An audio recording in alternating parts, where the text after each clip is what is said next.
네, 69쪽 9번 보겠습니다. 9번. 네, 천천히 더 읽어가면서 설명하겠습니다. 네, 지금은 저희가 이제 상궁방 마지막 부분을 향해서 달려가고 있는 부분이니까요. 이렇게 이해하시고, 또 상궁방에서 이제 사궁방으로 가는 그 부분들을 좀 이렇게 생각하시고 같이 읽으면 도움이 되실 것 같습니다. 네, 69쪽 9번.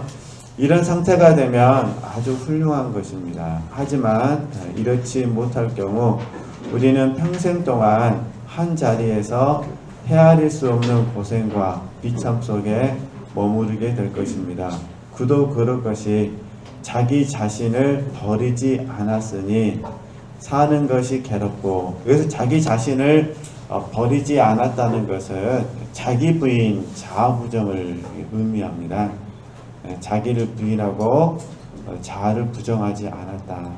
그러니까 자기 부인 자아 부정이 이거는 뭐 육신의 장막집을 벗어버릴 때까지 계속 해야 될 부분인데, 그래도 집중적으로 우리가 자기 부인 자아 부정의 공과를 배워야만 됩니다. 근데 그 부분에 대해서 바르게 적용되지 못하다 보니까 자기 자신을 버리지 않았다 이렇게 표현하는 겁니다. 자기 자신을 버리지 않았으니 사는 것이 괴롭고 따분하고 비참의 무거운 짐을 짊어지고 가기 때문인데, 나는 다른 궁방들로 올라가는 사람들은 그런 짐이 없으니 거뜬한 것입니다.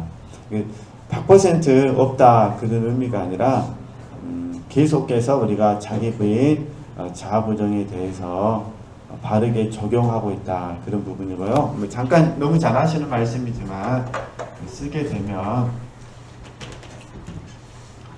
히브리서 12장 1절에서 3절 말씀이잖아요. 무거운 것과 얽매이기 쉬운 죄를 이야기하는 부분입니다. 이게 무거운 것과 얽매이기 쉬운 죄를 벗어버려야 되는데 십자가에서 벗는 부분이잖아요. 그래서 물론 무거운 것과 얽매이기 쉬운 죄는 이제 제가 좀 전에 잠깐 말씀드렸는데 자아와 소욕의 문제입니다. 그리고 소욕은 몸과 밀접하게 관련되어 있고, 몸은 환경에 의해서 영향을 받게 되어 있습니다.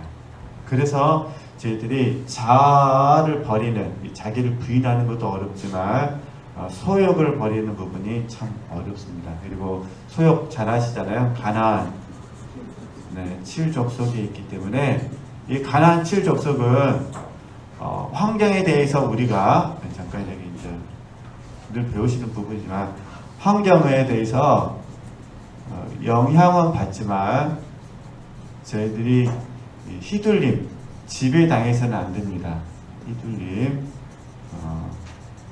휘둘림을 당하게 되면은 100% 소욕이 준동하게 돼 있고, 그럼 또 소욕이 준동하면 자연스럽게 어떻게 될까요? 또 자아도 준동하게 돼 있거든요. 그러면은 또 우리가 어쩔 수 없이 무거운 것과 얽매이진 죄를 벗어버리는 것이 아니라 그것을 내가 짊어지게 됩니다.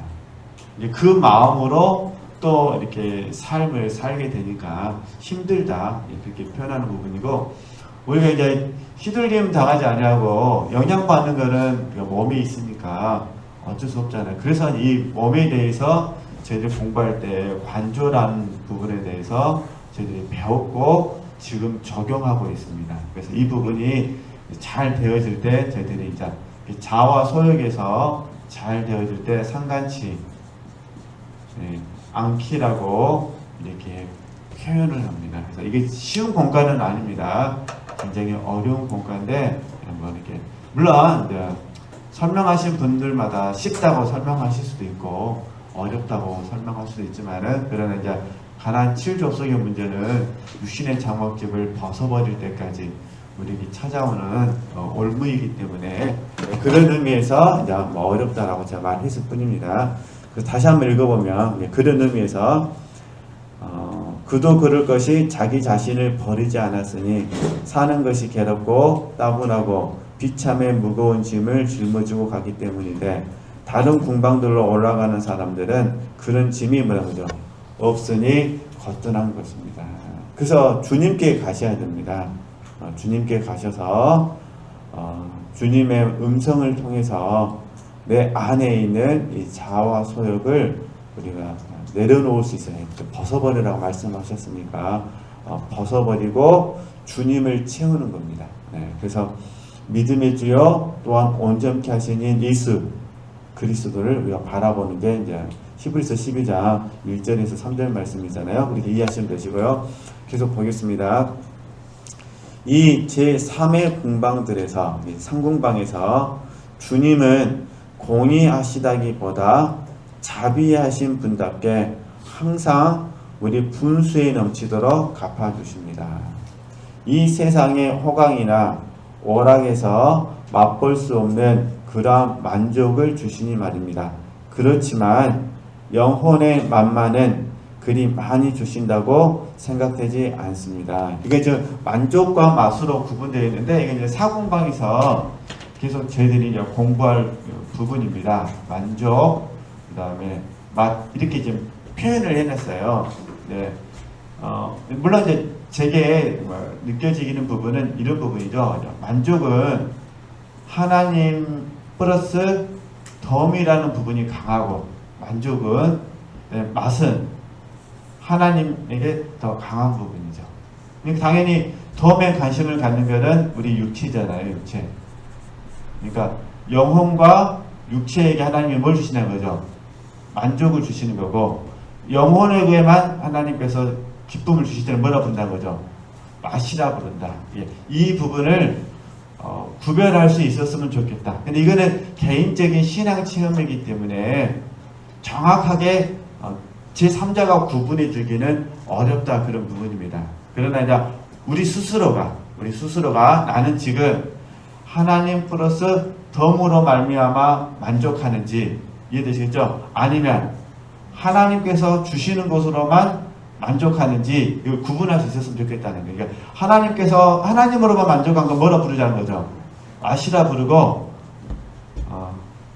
하나님 플러스 덤으로 기쁜 부분을 뭐라 부르는 거죠? 만족이라고 부르다. 그래서 만족, 맛 이게 구분해 보자는 거예요. 근데 모두 다 하나님께서 주신 거죠. 그래서 어려운 부분이죠. 이 모든 부분은 하나님의 은혜로 우리에게 주어진다는 거예요. 그러니까 하나님의 공의보다는 지금 표현에 그렇게 했잖아요. 주님은 공의하시다기보다는 뭘 주신다는 거죠? 자비하신 분이기 때문에 하나님께서 우리에게 은혜를 주시는데 이 은혜 안에는 만족과 맛이라는 단어를 써서 구분해 보자. 이해되시겠죠? 그러니까 만족은 육체에 주어지는 은총이고 맛은요 오직 영혼에게만 주어진. 그래서 주로 사궁방에서는 만족보다 맛이 많고 지금 삼궁방이니까 맛보다는 뭐가 많다는 거죠? 만족이 많다. 이거 이제 하여튼 사궁방 공부할 때 다시 제가 말씀드리도록 하겠습니다. 네. 그 맛을 주신다면 보이시죠? 사궁방에서 많이 경험되는 그 맛, 이 책도라면 영혼의 맛이죠. 그 맛을 그래서 상궁방에 있더라도 만약에 주신다면 그것은 더 높은 궁방에서 4, 5, 6, 7이잖아요. 더 높은 궁방에서 되는 일을 보여주심으로써 그리로 들어갈 준비를 말한 거죠. 갖추라 하시는 것입니다. 그러니까 혹시 상궁방에 있는 지체들에게 하나님이 만약에 덤이 없더라도 하나님으로만 기뻐하는 이 맛을 주셨다면 이 부분이 영적인 자랑거리가 돼서는 안 되고 이해되셨죠? 더 높은 곳으로 더욱더 정진하도록 하나님께서 지금 뭐라고 미리 맛을 보게 하신 것이다. 이렇게 이해했으면 좋겠다는 거예요. 그리고 우리 지난주에 나눴던 부분이지만 그래서 겸손이라는 덕목이 필요하다는 거예요. 겸손이라는 덕목이 필요하다는 거. 이렇게 이해하시고 계속 보도록 하겠습니다. 이게 굉장히 좀 어려운 부분입니다. 굉장히 쉬울 수도 있고 어려울 수도 있고 그러는데 텍스트를 해석하기에는 좀 어려운 부분이 있어서 계속 보도록 하겠습니다. 10번 혹시 여러분은 만족이나 맛이나 똑같은데 무엇 때문에 이름을 구별하느냐고 하시는지 모릅니다. 그러나 틀린 생각이 있는지 모르나 어쩐지 뭐라는 거죠. 나는 크나큰 차이가 있다고 보아집니다. 어떻든 여기에 대해서는 이 궁방들 다음에 따라올 제4궁방에 가서 말하겠습니다.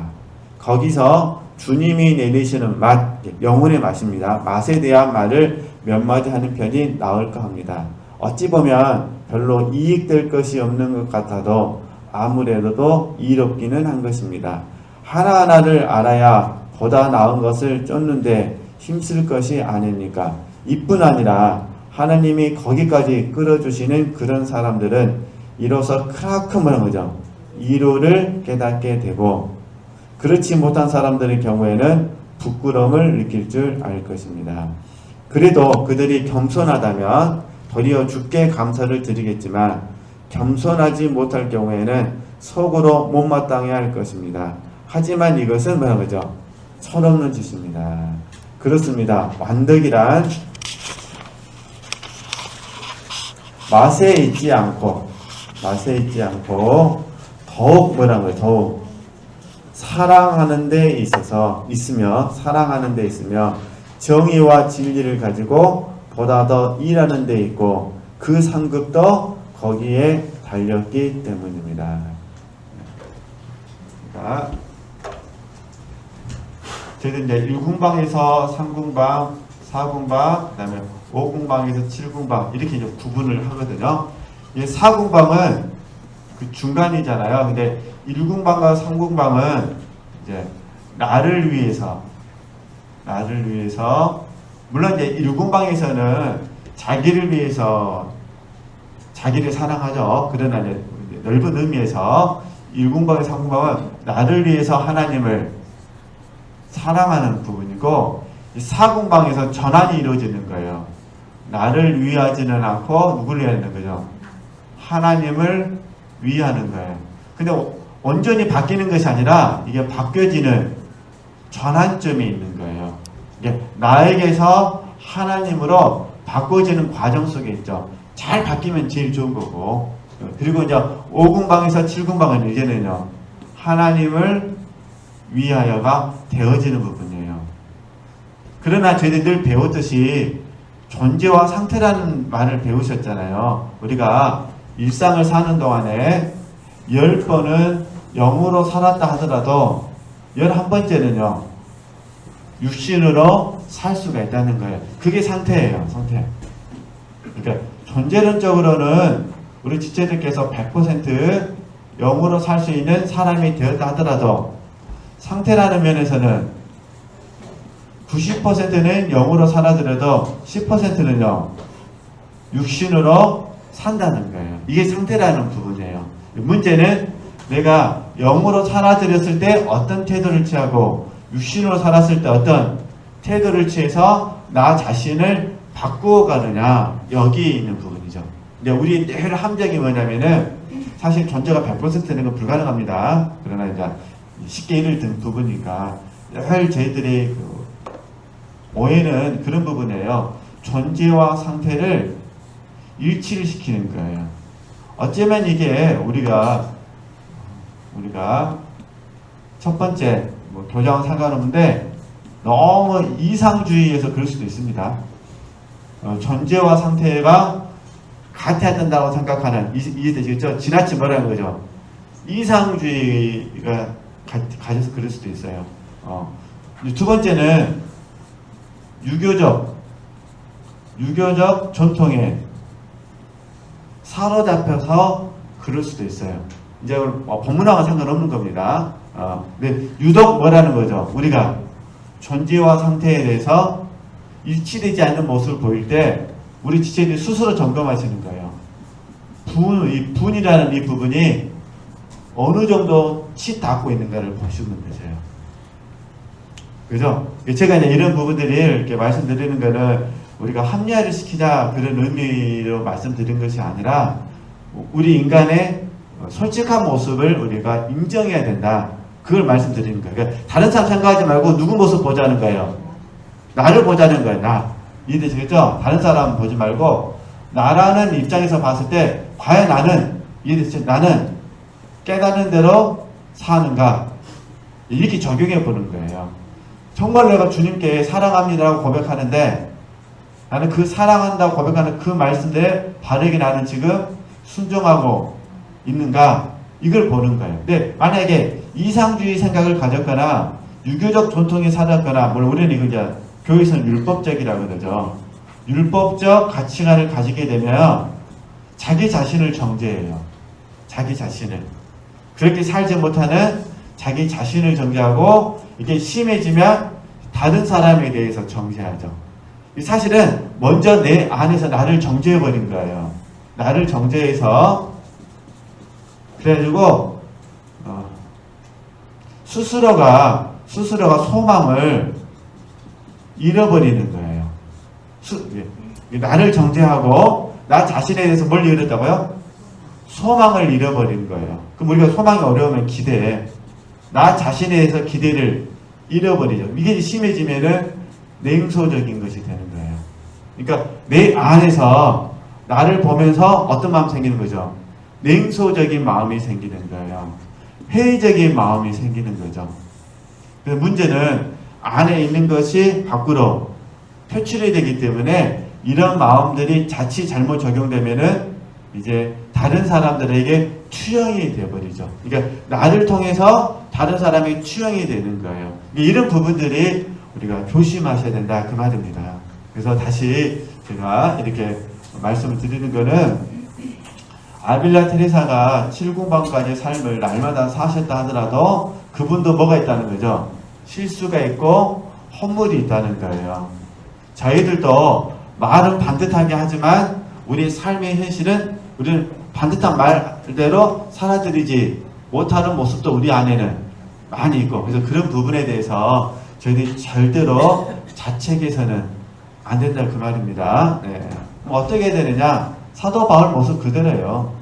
사도 바울 모습 그대로 하나님의 은혜 안에 거하는 거예요. 하나님의 은혜 안에 뭐라는 거죠? 거하는 거죠. 그러면서 어떻게 하느냐? 바르게 계속해서 정진하는 거예요. 추구하는 거죠. 하나님의 은혜 안에 뭐 하면서요? 거하면서 계속해서 추구하는, 이게 필요한 부분이거든요. 근데 이 공간을 하기 위해서 우리가 이제 육신의 장막들을 벗어버릴 때까지 계속해서 우리는 공부를 하고, 학습하고, 훈련하고, 학습하고 말하는 거죠. 훈련하는 겁니다. 그래야, 그나마 우리가 이 정도를 해야 하나님께서 보실 때 조금이나마 기뻐하시는 삶을 살아드릴 수가 있기 때문에, 이렇게 저는 그래서 이런 말씀들을 고린도후서 5장 6절에서 10절 말씀, 고린도전서 15장 9절에서 10절 말씀, 그 다음에 여러 번 말씀드려서 디모데전서 1장 15절 말씀, 이런 말씀들을 묵상하면서 이 원리들을 제가 깨닫게 되어진 부분이거든요. 그러면서 사도 바울은 다른 분들에게 하나님의 은혜가 늘 함께 하기를 축복하거든요. 어쨌든 네. 우리도 이런 마음으로 삶을 살면서 내가 먼저 하나님 은혜 안에 거하니까 다른 사람에게 은혜가 있어야 된다는 것을 표현할 수밖에 없잖아요. 은혜 안에 있으면서 다른 분들에게도 은혜 안에 있기를 권면하는 거니까. 그러니까 늘 하나님의 은혜가 어떤 성도님들에게, 여러분들에게 함께하기를 축복합니다. 이렇게 이제 고백을 하거든요. 그러니까 이렇게 하시고요. 그래서 이제 지금 사공방은 나에게서 하나님에게로 지금 전환되는 과정입니다. 이제 계속 여기 공부할 부분인데 이제 미리 이제 맛을 보여준다는 거 보겠습니다. 네. 그래서 이제 우리 계속 어떤 삶을 살아야 되느냐? 처음 줄 다시 가서 읽습니다. 처음 줄. 사랑하는 데 있어서, 그죠? 이게 우리가 더욱더 사랑하는 데 있어야 되고, 사랑하는 데 있어야 되고, 두 번째는요, 정의와 진리를 가지고, 보다 더 일하는 데 있고, 그러니까 주의 나라에 참여되어진 데 있고, 그 다음에 거기에 우리의 상급이 달렸다, 이렇게 표현하잖아요. 여러분은 11번 여러분은 또 이렇게 말하는지 모릅니다. 사실이 그렇다면 구태여 영혼의 은혜를 들추어서 그것이 어떻다고 설명해 보았자 그게 무슨 소용이냐고. 옳은 말입니다. 나도 실상은 그걸 모르니 물어보려면 나에게 이것을 쓰라고 명령하신 어른들께나 여쭈어 보십시오. 나야 어른들께 뭐한 거죠? 복종할 따름이지 그분들과 이러니 저러니 할 처지도 아니고 또 그래서는 좋지 않을 것입니다. 이건 뭐냐면 부득불 책을 쓴다 그 말입니다. 본인이 자원해서 책을 쓴 것이 아니라 수도 원장들이 책을 써라고 했기 때문에 거기에 맞춰서 나는 복종해서 책을 쓸 뿐이다. 그러나 이것만은 여러분에게 사실대로 말할 수 있습니다. 다름이 아니라 내가 그런 은혜를 받지도 못하였고 경험으로 깨치지도 못하였을 그때에 그리고 내 평생에 그런 은혜를 알리라고는 꿈에도 생각지 않았을 그때는 바른 말이지 내가 조금이라도 하나님 마음에 든다는 사실을 안다기보다 눈치만 챌 수 있었대도 그런 만족이 없었을 것입니다. 주께서 당신을 섬기는 사람에게 내리시는 이런 은혜와 위로를 책에서 읽노라면 그저 마음껏 하나님 뭐라고 하죠? 찬미하고 싶어서 못 견딜 지경이었습니다. 이 부분을 저희들은 메로데입니다. 부르죠. 메로데. 우리 지체들께서도 어떤 책을 읽으시면 그 책을 읽는 과정 속에서 막 설레임도 있으시고 감동도 있으시고 뭐 그런 거 있으시잖아요. 아 나도 그렇게 추구하고 싶다. 그 하나님을 찬양하고 싶다. 그런 마음이 있으시잖아요. 그저 마음껏 하나님을 찬미하고 싶어서 못 견딜 지경이었습니다. 그래서 미로된 저희들은 이런 부분을 양떼의 발자취를 따라서 이렇게 부르잖아요. 양떼의 발자취를 따라서 또는 깊은 바다가 서로 부름 이렇게 또 표현하기도 하고. 네. 보십시오. 나같이 못난 위인이 그랬으면 착하고 겸손한 사람들이야 오죽이나 찬미를 드리겠습니까? 내 생각으로는 단 하나의 영혼이 단 한 번만이라도 이것으로서 주님을 찬미할 수 있대도 이 문제를 다루어서 우리 잘못으로 잃어버리는 그 만족과 희열이 무엇인지나 알아두는 것이 좋을성 싶습니다. 더욱이 하나님께로부터 오는 이 은혜들은 사랑과 힘이 뭐라고죠? 따르기 마련이만큼 완덕의 길을 수월하게 갈 수 있고 인간은 좋은 일을 하면서 성장하게 되는 것입니다. 그럼 다시 조금 전에 만족과 맛 이렇게 말씀드렸잖아요. 하나님의 은혜, 만족이 있고 맛이 있다. 이 말인데 이 맛을 통해서 우리가 하나님의 사랑과 하나님께 주시는 힘을 공급받는다 그 말입니다. 만족은 하나님 플러스 덤이라고 그랬잖아요. 그러니까 하나님과 덤을 통해서 내가 기쁜 거예요. 자, 만족이란 말은 덤을 통해서 그러면 이제 하나님 때문에 안 기쁘냐? 그건 아닙니다. 하나님 때문에도 기쁘고 뭐 때문에도 기쁘다는 거죠. 덤 때문에도 기쁘다는 거예요. 그러나 이제 영혼의 맛은요. 덤은 없어요. 근데 그러니까 하나님으로 뭐는 거죠. 기뻐하는데 그 시간에 어떤 일이 일어나냐? 하나님의 사랑과 힘을 우리가 공급받는다는 거예요. 여기 이제 뭐 하나님의 이로하심도 다 포함이 되어지죠. 하나님의 사랑과 하나님의 힘을 공급받는 거죠. 하나님의 이로를 공급받고 이런 차이점이 있다. 근데 우리 지체들께서도 곰곰이 묵상해 보시면 이런 부분들에 대해서 다 경험이 있으실 거예요.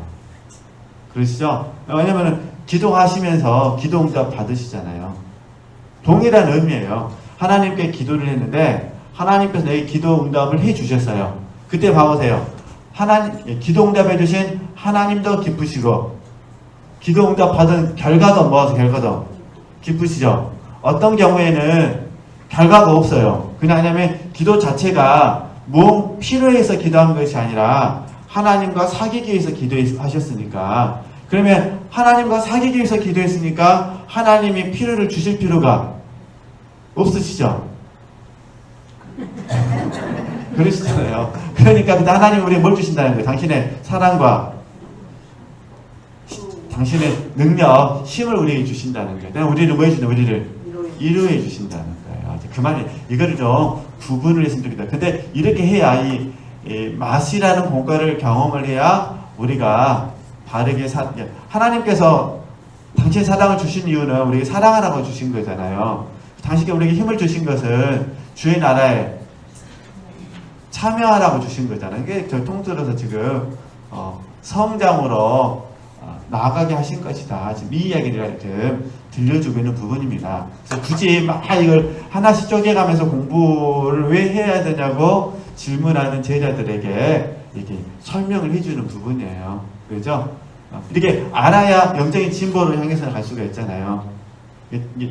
하여튼 이렇게 참고하시면 되시고요. 계속 보겠습니다.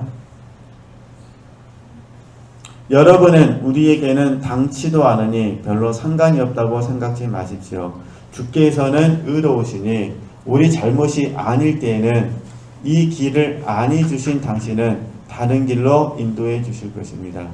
그것은 당신이 알아서 하실 일이요 당신의 비밀은 너무나 그가여 알 길 없으나 다만 한 가지 의심할 여지가 없는 바는 우리에게 가장 알맞는 그런 길입니다. 이게 마태복음 7장 7절에서 11절 말씀 잘 아시잖아요. 우리에게 좋은 것을 주신다고 그러시잖아요.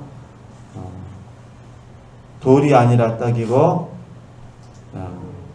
뱀이 아니라 생선이라 그 말씀이시잖아요. 마태복음 7장 7절에서 11절 말씀 우리에게 가장 알맞는 그런 길입니다.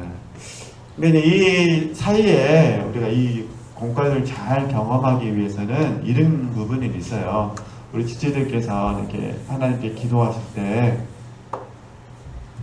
필요를 위해서 기도하시잖아요. 사실 필요는 더 다른 말로 표현하면 결여라고 부를 수가 있는데 필요를 위해서 기도하실 때 이게 덤의 문제거든요. 필요는. 근데 문제는 뭐냐면은 우리가 혹시나 우리 지체들께서 필요 때문에 기도하신다 하더라도 이 하나님의 맛을 경험하기 위해서는 첫 번째 이 필요가 절대로 이 필요가 우리에게 욕심을 하겠습니다. 욕심으로 변질되어서는 안 됩니다. 필요 자체가 문제가 있는 것이 아니라 문제는 필요가 우리로 하여금 어떻게 해요? 욕심으로 변질시키는 게 문제예요. 그래서 이걸 저희들이 누룩이라 배우셨잖아요. 그러니까 필요는 있죠. 우리가 필요가 없으면 기도가 잘 안 돼요. 그래서 좋은 현상은 아닌데 어느 정도 안 좋은 현상입니다. 지족과 자족을 배우게 되면 안 좋은 현상이 뭐냐면 기도 시간이 없어진다는 거예요. 왜냐면 지족과 자족을 배워보니까 뭐가 없어져요? 필요가 없어져요. 그래서 기도가 잘 안 된다고 말을 해요. 그건 잘못된 현상이에요. 사실은 우리는 이제 하나님의 필요로 전환돼야 되죠. 이거는 이제 나중에 이제 5군방, 6군방, 7군방 공부할 때 하나님의 필요로 전환돼야 되는데 많은 분들이 하나님의 필요에 대해서 감각하지 안 하시고 하나님의 필요에 대해서 감각되지 않고 내 필요에 대해서는 지족과 자족을 배워버리니까 하나님께 기도할 것이 없다고 하면서 기도에 재미가 없다고 그러는 거예요. 원래 사람은 뭔가 으쌰으쌰 하는 것이 있어야 재밌잖아요. 그래서 우리 한국 사람들은 뭘 이렇게 운동을 하더라도 꼭 마지막에 줄다리기를 하잖아요. 으쌰으쌰 해야 재밌잖아요. 줄다리가 없는 그 운동에는 재미가 없잖아요. 그래서 다시 일을 다시 정리하도록 하겠습니다. 그러니까 우리는 필요가 있으면 기도하셔야 됩니다. 근데 필요가 뭐가 되시면 안 돼요? 욕심으로 변질돼서는 안 된다는 거예요. 두 번째, 이게 맛으로 가기 위해서 말씀을 드리는 겁니다. 필요에 대해서, 이해되시죠? 필요에 대해서 그리 아니하실지라도 이렇게 되셔야 돼요. 필요에 대해서 그리 아니하실지라도 이런 고백들이 되어지셔야 돼요. 정말 이게 어려워요. 그리 아니야. 예, 문제가 없을 때는 너무 쉬운데 사실은 문제가 있을 때는 너무 어렵죠. 네. 그래서 사실 저희들이 그리 아니하실 줄로 저희가 뭐 지족과 자족을 썼지만은 그리 아니하실 줄로가 내려놓음과 맡김, 맡김과 내려놓음의 공간을 통해서 사실은 그리 아니하실지로가 되죠. 그런데 그리 아니하실지로가 되려면 또 전제 조건이 있어요. 그게 뭐냐? 하나님의 선하심을 신뢰해야 돼요. 하나님의 선하심을 신뢰하지 않으면은 그리 아니하실지로가 잘 되잖아요. 제가 이렇게 설명한 이유는 지금 우리 책에서 네 번째 줄 가보겠어요 우리에게 가장 뭐라는 거죠? 알맞는 뭐라는 거죠? 그런 길이에요. 그러니까 아벨라 테레사가 보기에는 그 길은 우리에게 가장 알맞는 길이에요. 그러나 이 글을 읽는 사람들의 입장에서는 아직 경험하지 않은 세계예요. 그렇죠? 이 세계를 경험하신 분들에게 있어서는 하나님께서 내게 가장 좋은 것을 주셨다고 고백을 해요. 그러나 그 길을 가지 않은 사람에게는 아직 좋은 것이 보이지 않는 거죠. 그런 양면성이 있다는 거예요. 그래서 우리는 이제 좋은 것으로 받으니까 이런 부분들이 쉽죠. 그래서 이렇게 적용하셨으면 좋겠다. 그러나 이제 훈련받는 과정 속에서는 필요는 있습니다. 필요가 뭐가 되지 않으셔야 돼요? 욕심. 욕심으로 변질되면 그때부터 내 마음이 너무 힘들어집니다. 기도하는 시간만큼 힘들어지는 겁니다. 그래서 이걸 극복하기 위해서 어떻게 하셔야 돼요? 하나님의 선하심을 신뢰하고 맡기고 내려놓으시고 그 다음에 어떻게 해서 사실은 그리 아니하실지다. 뭐에 대해서요? 필요에 대해서 그리 아니하실지라도 라고 고백을 해 주셔야 이제 덤은 하나님의 임재가 있게 되는 거예요. 물론 더 깊은 자리에 가게 되면 이 부분이 사도 바울 이야기 그대로 한번 적용하겠습니다. 금방 이해하기 쉽게 사도 바울의 세 번 기도 너무 잘 아시잖아요. 세 번 기도 육체의 가시, 사단의 가시라고 이렇게 표현하잖아요. 이 사도 바울은 필요가 있었잖아요. 육체의 질병 그 필요에 있는데 그 필요를 기도했죠. 몇 번 기도했죠? 우리 잘 아시는 것처럼 3번 기도하셨어요. 정말 간절하게 기도하셨을 거예요. 진실되게 기도하셨을 거예요. 근데 사도 바울은 욕심이 되지 않았다는 거예요. 그리고 우리 잘 아시는 사도 바울은 하나님을 신뢰하시잖아요. 그죠? 그래서 그리 아니하실지라도 이게 포함이 됐겠죠. 그래서 하나님께서 이제 사도 바울에게 역사하셨어요. 그죠? 잘 아신 것처럼 내가 약한 데서 온전하여집니다. 하나님의 능력이 너와 함께하는 것이다. 내 안에 머무는 것이다. 이때 하나님만 경험했어요. 그죠? 하나님의 사랑, 하나님의 경륜, 그죠? 하나님께 주시는 능력, 이 부분을 경험했다는 거예요. 이 사랑은 뭐냐? 너무 뭐하지 않도록, 자고하지 않도록. 그냥 자고가 아닙니다. 너무 자고하지 않도록. 이게 사랑이죠. 겸손을 시키면서 겸손한 사람으로 하나님이 만드신 거니까 이렇게 해서 사도 바울 이야기를 통해서 만족과 맛을 좀 이해할 수 있습니다. 근데 사실 사도 바울 이야기는 굉장히 깊은 이야기입니다. 굉장히 심오한 이야기거든요. 이 자리까지 나간다는 건 정말 어렵습니다. 왜냐하면 사도 바울은 본인이 이렇게 고백했지만 이 고백을 믿어주는 사람도 있었고 믿어주지 않은 사람도 있습니다. 그게 문제죠. 그죠? 모든 사람이 이 고백에 아멘 하면 상관이 없는데 제 말은 이 고백을 믿어준 사람이 있고 이 고백 때문에 또다시 사도 바울이 판단받는 경우가 있거든요. 그게 문제라는 거. 이렇게 하여튼 뭐 그래서 전부일 수 없다, 이렇게 모두일 수 없다 이렇게 표현되는 거니까요. 이렇게 이해하시면 되실 것 같습니다. 네. 그러면 이제 12번 잠깐만 더 보실까요? 네, 오늘 마음 같아서 다 끝냈어야 되는데 죄송합니다. 네. 12번 내가 보기에 주님의 자비로 제 상궁방에 있게 된 그들에게 가장 필요한 것은 그들은 이제 곧 더 높은 데로 올라갈 단계에 있으니 여간 큰 자비를 입은 게 아닙니다. 힘을 다하여 뭐란 거죠? 신속히 복종하는 것입니다. 이게 상궁방에 계신 분들이 사궁방으로 들어가기 위해서 필요한 덕목이 뭐라는 거죠? 힘을 다하여 신속히 복종하는 것. 깨달았다면 복종이 된다 그 말입니다. 이것은 수도자가 아닌 다른 사람들도 많이 하는 일로서 매사에 자기 마음대로 하지 않기 위하여, 그죠? 매사에 자기 마음대로 하지 않기 위하여 지도자를 갖는 것은 크게 뭐하냐? 유익할 것입니다. 흔히 우리는 스스로 속는 수가 많으니 말입니다. 이게 자기 기만입니다. 스스로 속으시면 안 됩니다. 뭐에 속냐? 감정에, 그죠? 생각에, 그죠? 자기가 알고 있는 지식에 스스로 속는 거야. 스스로 속는 거. 그래서 흔히 우리는 스스로 속는 수가 많으니 말입니다. 지도자라 해도 누구의 말만 따라 제 기분에 맞는 사람, 점스러운 사람을 구해서는 안 됩니다. 이것도 참 재밌는 표현인 것 같아요. 지도자를 잘 고르셔야 된다 그 말입니다. 그러잖아요. 누구의 말만 따라 제 기분에 맞는 사람, 그죠? 점스러운 사람을 구해서는 안 된다. 그러니까 내게 내 비위를 맞춰주는 사람을 지도자로 구해서는 안 된다 그 말입니다. 이 세상의 미망을 환하게 깨친 그런 사람을 골라야 합니다. 우리는 보통적으로 영적 지각이라 부르잖아요. 영적 통찰력, 영적인 사람, 그런 분들을 만나서 조언을 구해야지. 내 기분을 맞춰주는 사람, 아니 내가 보기에 편한 사람, 이런 사람들을 지도자로 삼으셔서는 안 된다 그 말입니다.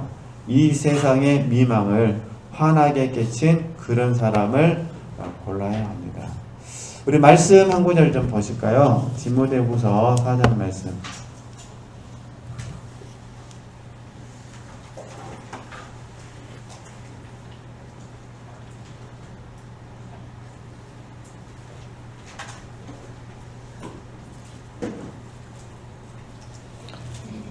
디모데후서 4장 3절에서 4절 말씀 보겠습니다. 디모데후서 4장 3절에서 4절 말씀 제가 읽겠습니다. 때가 이르르니 사람이 바른 교훈을 받지 아니하며, 지금 말세를 말하는 거 지금 저희들이 하여튼 디모데후서 3장 말씀 우리 지난 목요일 시간에 좀 배우셨잖아요. 연장선에 있는 말씀입니다. 때가 이르르니 사람이 바른 교훈을 받지 아니하며 귀가 가려워서, 봐보세요. 자기의 뭐라고 하죠? 사욕을 쫓을 스승을 많이 두고, 내 욕심을 따라서 내 욕심을 충족시켜줄 수 있는 스승을 많이 둔다는 거예요. 4절 말씀, 또 그 귀를 진리에서 돌이켜 어디로 간다는 거죠? 허탄한 이야기를 쫓으리라. 우리 종교적으로 말하면 신천지, 예를 들면 이렇게 되는 거죠. 신천지에 속한 사람들, 이런 경우가 허탄한 이야기를 쫓게 되는 거거든요. 왜냐하면 자기의 사욕 때문에 그러는 거예요. 이건 안 좋은 의미인데 우리가 욕심에도 오늘은 그냥 여기까지만 하고 또 다음에 또 계속 하도록 하겠습니다. 제가 좀 필요한 말을 썼잖아요. 우리가 영적으로도 사실 필요가 있거든요. 근데 이 영적인 필요, 하나님의 은혜도 필요하잖아요. 목회자인 저도 지식도 필요하고 지혜도 필요하고 그러듯이 영적인 필요, 은사도 필요하고 필요한데 이게 욕심으로 변질되면, 그러면은 사실 우리가 주님께 칭찬 듣는다는 게 얼마나 좋아요. 그죠? 근데 이 부분이 욕심이 되어버리면, 그죠? 그러면 어떻게 되냐면, 내가 영적인 곳에서 높은 자가 되고 싶어요. 우월한 자가 되고 싶어요. 이렇게 가버리는 거예요. 통틀어서 우리가 교만이라고 부르죠. 그러니까 스스로의 분수를 뛰어넘어 버리는 거예요. 이런 올무에 빠질 가능성이 많이 있다, 그런 부분입니다. 그러니까 문제는 내 욕심을 충족시켜 줄 수 있는 거짓된 가르침에 우리가 속는 거예요. 우리 생각에는 안 속을 것 같은데 문제는 이 욕심에 내 마음을 빼앗겼기 때문에. 그러잖아요. 주님께 칭찬받고 싶어 하는 마음은 있어요. 순수한 부분이죠. 근데 이게 욕심으로 뭐 해드리면은 변질되어지면, 그러면은 주님은 간대없고 뭐만 있는 거죠? 칭찬에 속아버리는 거예요. 이게 안 좋은 부분이죠. 그래서 그런 부분에 대해서는 우리가 바르게 볼 수 있으셨으면 좋겠다. 그러니까 저희들이 항상 늘 점검하는 게, 그래서 동기와 목적을 점검하는 게 그런 부분이에요. 필요가 뭐가 되지 않도록, 욕심이 되지 않도록. 한순간에 이렇게 돼버리거든요. 그래서 그런 부분들 좀 바르게 분별할 수 있으셨으면 좋겠습니다. 오늘 그냥 여기까지 하기로 하고요. 계속해서 다음 주에 설명하도록 하겠습니다. 하나님께 영광 돌리겠습니다.